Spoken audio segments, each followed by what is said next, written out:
So, welcome to Kaspar's podcast. Today we have a special guest, former 6-7-figure DM master, also known as leverage creator. Welcome. Thanks, man. Excited to be here. That's good.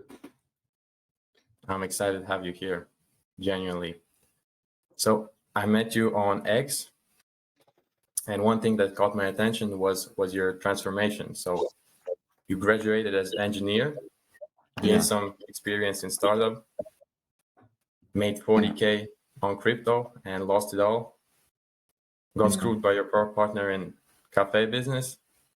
Started an NFT project and it didn't go so well. Then you said 7 figures in DMs, as many might know. And still you decided to leave that. And you've got some experience. But I'm curious if you could share the thought process behind leaving DM setting and going into leverage creator. Yeah, it was like a interesting process. So actually, first of all, I was before the appointment setting, I was trying to build my agency. Like I wanted to build an SMMA, so I was trying to do that. But so it's like didn't work out, and I didn't like it. But then I still wanted to do something online, like start an online business and stuff like that. But yeah, it was kind of overwhelming. So, and then when I was like researching, like looking at stuff, I actually decided that appointment setting can be a good way to actually get my foot in the door and get some like good experience and like know new people. And there was some guy I was watching his videos on YouTube to get advice for my agency, for my SMMA. And at the end of one of his videos, he was saying that, by the way, I'm looking for setters. Like if you are like experienced or if you are like determined, you can basically apply and then we'll see from there. So I was like, this can be a good opportunity. So I applied and then they accepted me. So I joined and then I basically learned a lot of things there. And before I was joining, like I said that I'm pretty good at appointment setting, like and stuff like that. But I know a few things from YouTube videos, but after I joined, I basically knew close to nothing because all those people inside were like basically killers, and I knew some theory, but I didn't have that much experience. So it was like a lot of stress because you have like KPIs to hit, like certain amount of calls a day and stuff like that. And there's always pressure because if you don't hit your weekly KPIs, like you should leave and stuff like that. So it was a lot of pressure, but in 1 to 2 weeks, I basically got up to speed. So I was booking a lot of calls like the other people, and then I spent a few weeks there, and also did appointment setting for a few other companies. But then I was like, so there's this audience building thing. So you have to build your brand, a personal brand, an audience, if you want to basically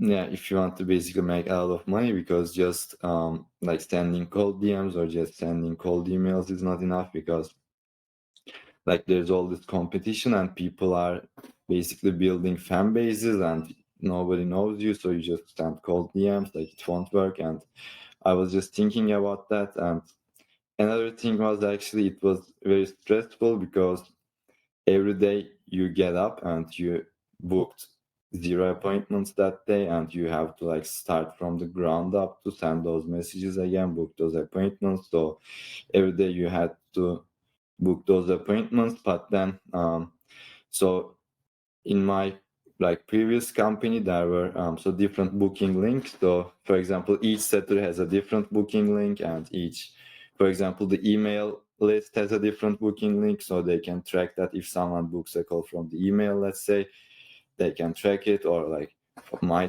booked calls, they can track it, or another person. So I was like looking at the Excel sheet that shows all the booked appointments, and I just saw that the email list of the founder of the company booked more appointments than me, and he was basically like spending 15 minutes a day writing an email and just sent it, and I was spending the whole day basically booking appointments. And when I saw that, like this won't work because I'm like spending my whole day booking appointments, and this guy just sends an email 10 minutes a day and he books more calls than me. So I was like, okay, I'm leaving this. So that's the story. Damn. That's amazing and at the same time sad. Yeah. But I completely get you as I have a similar story. As I worked in an agency writing emails and as well, yeah, scraping leads. So I get where you're coming from. It's like you're doing a monkey work and you want that leverage in a way. Anyway, I'm sure you took a lot of your previous experience to your current business. Yeah. So would you mind sharing like the biggest takeaways that you took from setting appointments to your current business right now? Yeah, so the biggest actually advantage was the DM game because actually interesting. Like at first it was a disadvantage because when I first started my X account, I was thinking that okay, I know how to book appointments, so I'm gonna send all these DMs and I'm gonna book appointments and then I'll close them on the call. So when I started, this didn't happen, and I think it didn't happen for two reasons, and it took a lot of time for me to actually find that out because when I was working at like the other company that I think I did a thumbs up. So whatever. When I was working at that company had like a proven offer. So when I was working for that offer was already proven, and that company already had a track record. So I was actually like leveraging their reputation, and I was leveraging their like good offer. But when I first started, I didn't have a good offer. I didn't have the reputation, and yeah, it's basically um, so at first I didn't get the results, and then actually I didn't realize that at that time, but now thinking about it, so I didn't have the good offer that I had back then. That was one reason, and the second reason was probably I was an appointment setter in the B2B space. So B2B space is basically more like direct. So you ask people like what they do, like, do you want this and stuff like that. But in the more content creator space, like in the more probably on X, people are more chill, like it's more social, it's more like networking, you have to make friends. So it's not like direct as the B2B space. So I was first trying the methods that worked there, but it didn't work at first, and also I didn't realize that at that time. But now thinking back about it, so actually I had all this experience, but at first it's actually maybe harmed my process because I thought that I like all the things that I did will apply to this thing that I'm like doing now, but it didn't apply because it's a different space. Like I have a different offer now, and it's like I didn't know that my offer is good or not. So yeah, it was actually kind of demoralizing at first, but then I changed a few stuff, and I learned more about the networking and making friends game. So when I combine it with my appointment setting experience, it's basically worked really well. So in the last few weeks, actually, I like just launched a new offer, and with that new offer, I closed like a few clients. I closed 5 clients in the last 2 weeks. So like some of them were strangers, but some of them were my friends, like close friends online. And also, yeah, just thinking about that, I realized that like selling to a friend is very different. And yeah, I actually have a lot of ideas on this and yesterday I recorded a YouTube video about this. I don't know if you saw it, but did you see it? I didn't see it. No. No, so actually, I was thinking about this like yesterday, and I decided to record a YouTube video because I know you. I'm sure you know these two things. Like one of them is actually your dream clients or your best clients come from your friends. So when Mm-hmm. you have these friends, they are more likely to become your best clients because they know you. They Mm-hmm. basically know your values, and they probably have the same values. So they are not like bad fit clients that are just in for the guarantee or that are just in for the outcome. So that's this one thing, that your best clients come from your friends. But also there is the second thing, that when you get salesy, you lose your friends. So when I'm sure you had some friends online and they tried to hard sell you, and then you probably got pushed away a little bit. Mm-hmm.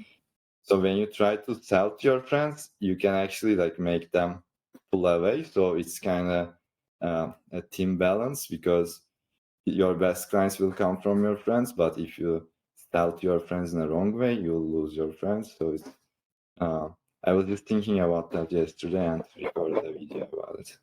Hell yeah. Hell yeah.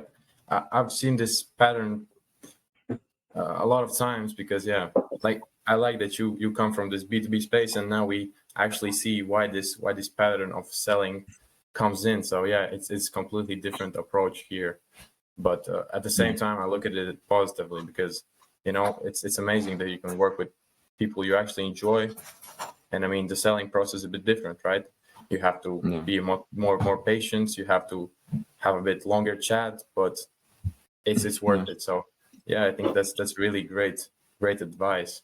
I'm sure that the average X creator that now is listening, he's already taking notes. Um, Yeah, these are but huge insights, I think. Like that these made me lose a lot of months. So yeah, I mean, you just have to adapt in a way, right? yeah. Yeah. So yeah. I'm curious, how do you look at your future with your current business model? What's the vision for it? Yeah, so currently I first of all, before this I was trying a lot of different offers, and also like different offers work differently for different platforms, different people and stuff like that. And also I've been building on the side, but right now I think I've found the offer that I want to continue for at least sometime in the future. So basically I want to like do more of what I'm already doing right now, like building my audience, my content, but also I want to basically build this offer that I currently have right now. And yeah, so for the short term, maybe for the next 3 months, I want to basically do more of what I'm already doing. So just X and like emails, and having Mhm. this offer, like it's like a mastermind kind of offer. And yeah, besides that, like not send, record YouTube videos here and there, and that's probably it. Just level up your skills. Yeah, just get better for now. I get you. No, I just hear many people um, thinking about selling courses or even going into software. So that's why I'm asking. But yeah, that's definitely like 5-10 years. We're here talking about like shorter vision. Hmm. Yeah, and longer vision like changes a lot. So I just I have a longer like uh, more, I don't know, yeah, longer vision, but I like to focus on like next 3 months for now. Hell yeah. I think that business is like driving in dark. So you can't see past I don't know, kilometers. So in a way, there's no need to look for that longer vision for that software or something. So because you can see only what's in front of you. So I get you. I get you. Um, um, but it's not a secret that you talk a lot about leverage, Hmm. as you have it. It's in your name, in your Yeah. banner.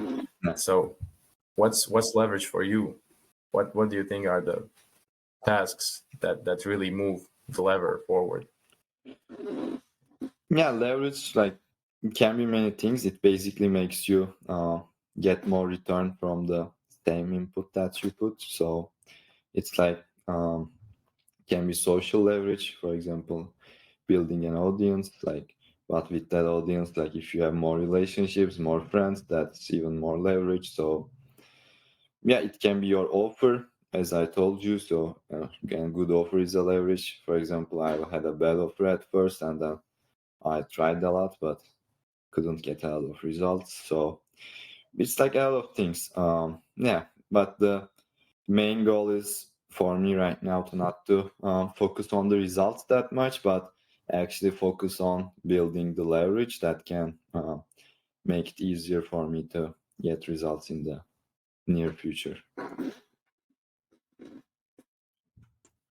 So basically making friends.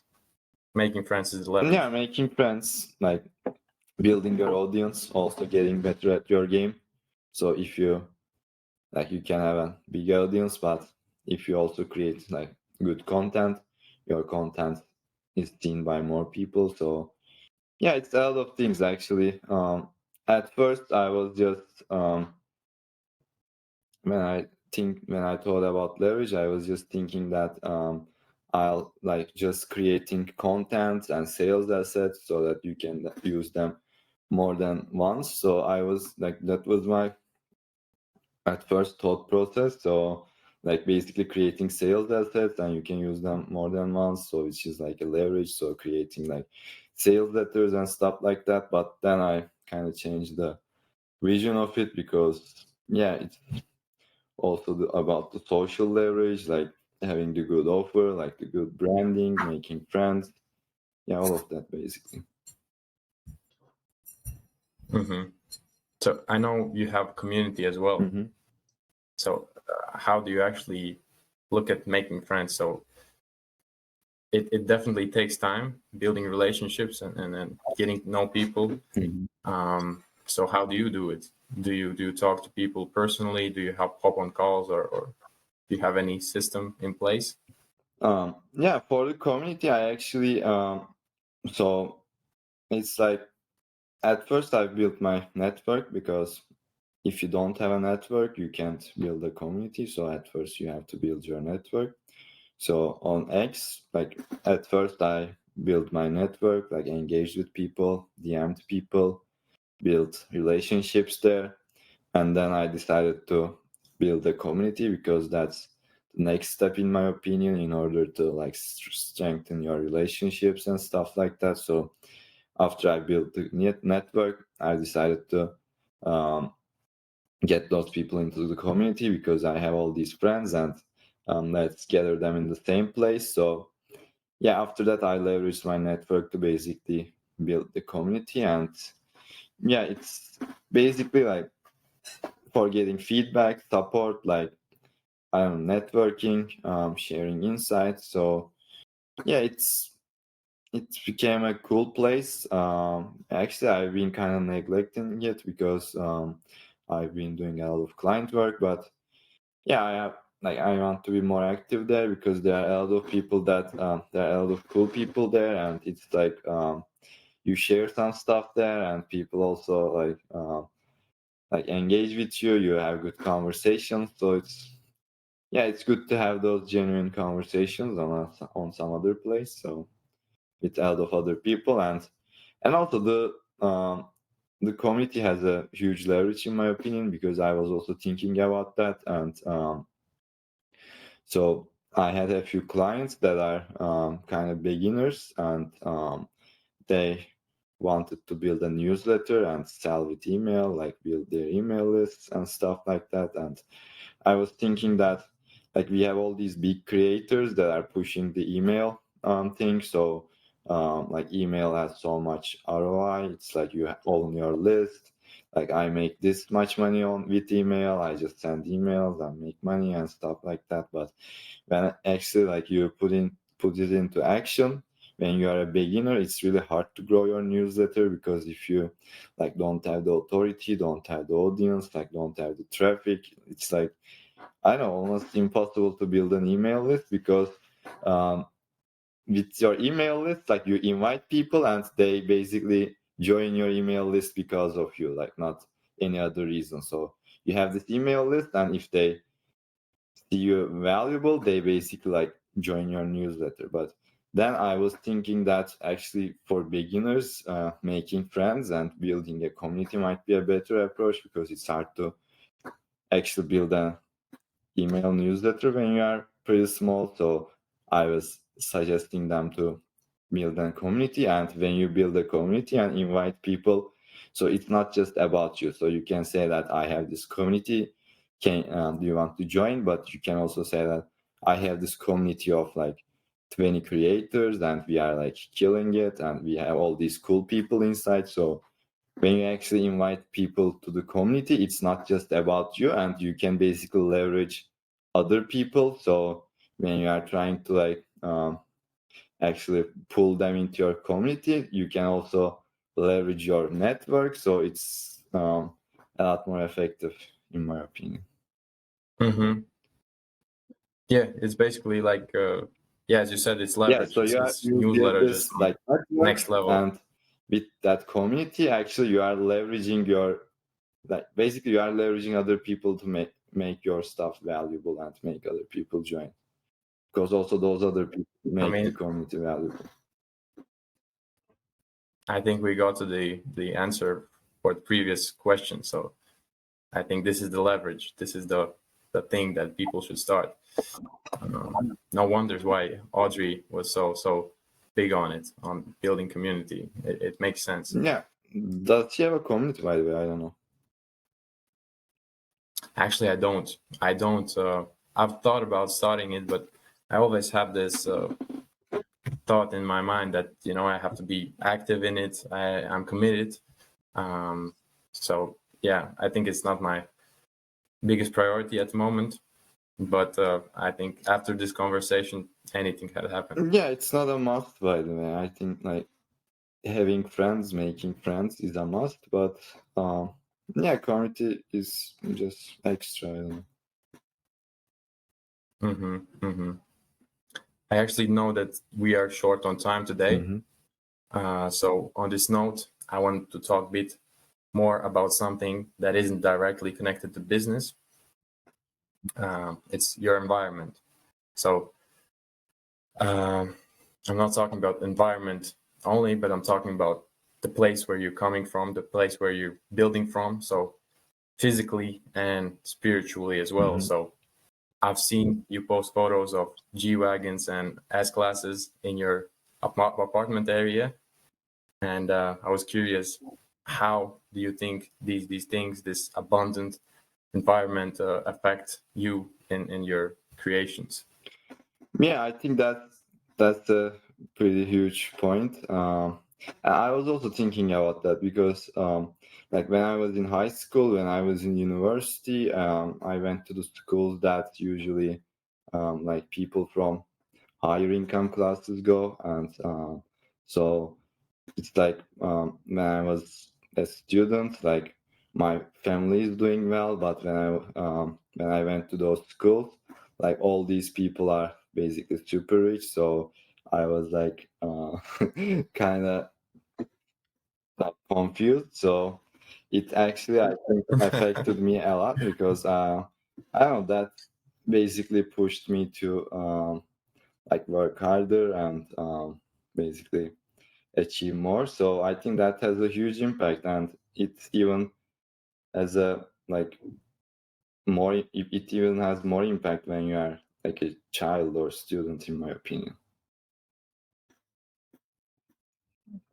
Yeah, that's Mm-hmm. basically it. So it's like my apartment area is also kind of a nice place. So yeah, it like really affects me. You see all those people that are doing better than you, and you basically, yeah. So my apartment is, for example, like it looks nice, but it's a studio apartment, so it's not like a giant place. So yeah, I think like if you have the right mindset, I think it affects you positively, because I was also thinking about this a few days ago, and there's this saying that like there's the hedonistic treadmill. So have you heard that phrase?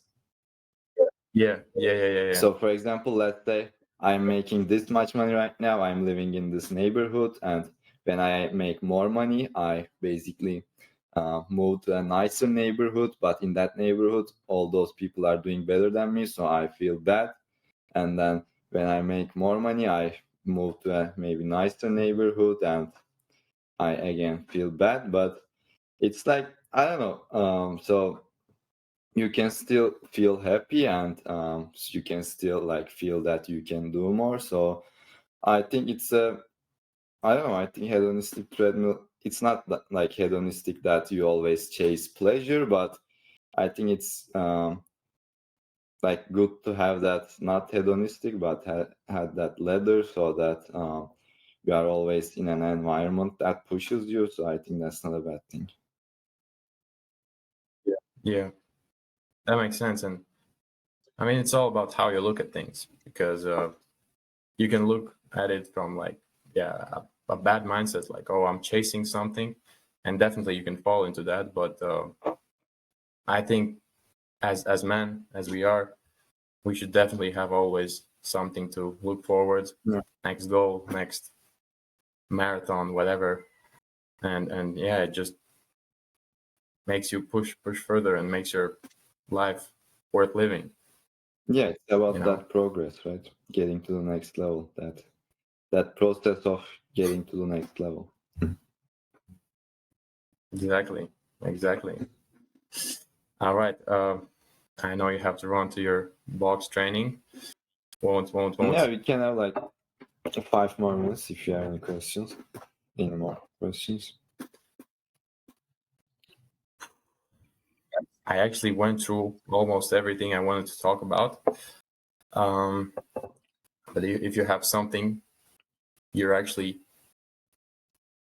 want to talk about, shoot. Let's see. So actually today, like something interesting happened, and it's actually related to that selling to your friends and making friends thing. So I had this friend, and we are actually friends for like 10, 15 years, probably 15 years. So he's from my hometown, and then he moved to London. He was like working at a tech company there, and then so we were always talking like talking about like we have to do something big, like we have to do this thing, like we have to achieve this thing and stuff like that. But and then he also wanted to start his own agency, so he quit his job in London, and then he was basically working on his agency for the past few months, and he also wanted to use like social media to grow it. So he was asking me a lot of questions, like how to do this, how to do that, and stuff like that. And like every day I was not every day, but like every week probably I was like answering his questions, sending voicemails and stuff like that. And then at some point, actually this was a week ago, I just answered one of his questions and said that um, like you should join my program. So and like and then he's like, that conversation basically led to like a positive outcome. And so actually today, like this morning, like yesterday I sent him an invoice, and this morning so he paid it, and he's now my client, which is like he's one of my best friends. So this also, I think, like proves the point that when you are like selling to your friends, or like your best clients come from your friends, but when you are basically approaching them, you have to like be like a friend that wants to help them, but you also come from a place of authority that they can see your results, like they can see that you can provide value to them. So yeah, that's how basically you can sell to your friends. And this was a huge milestone for me, and I would never imagine that one of my very close friends actually like pay me money to help him. Cheers, man. Cheers. It's like you're talking the talk, walking the walk, as they say. And yeah, you should talk about this more. Yeah, exactly. This happened today, and yeah, I'm gonna post about it more because it can. I don't know. It can work well. So let's see. Yeah, and the best part, like working with these clients, are actually the most enjoyable because these are your friends, right? Mm-hmm. And actually, it's a coincidence, but yesterday I talked to my two friends as well. We've known each other for a while as well. They're also from my hometown. Where are you from, by the And way? I basically had the same situation. So yeah, I completely get where you're coming from. Where are you from, by the way? I'm from Latvia. Latvia. Oh, cool. Nice. You probably haven't heard about it. No, I heard about it a lot. Like I've been to a lot of places in Europe, and like probably I've gotten close to Latvia, but not went there. Like it's like around like Poland, Denmark, like around those places. Right? Yes. Yes, I Yes. was in Denmark once, and like I probably went like a few countries around Latvia, but not Latvia. Mm-hmm. Yeah, I mean, you should visit. It's really great here. You get summer, winter, everything. Cool. You should come. Where are you from, actually? From Istanbul. Istanbul. Yeah. Amazing. Yeah. Amazing. Okay, cool, man. I actually haven't been there, but so it was like first thing that comes to my mind is yeah. Go ahead. No, you go ahead.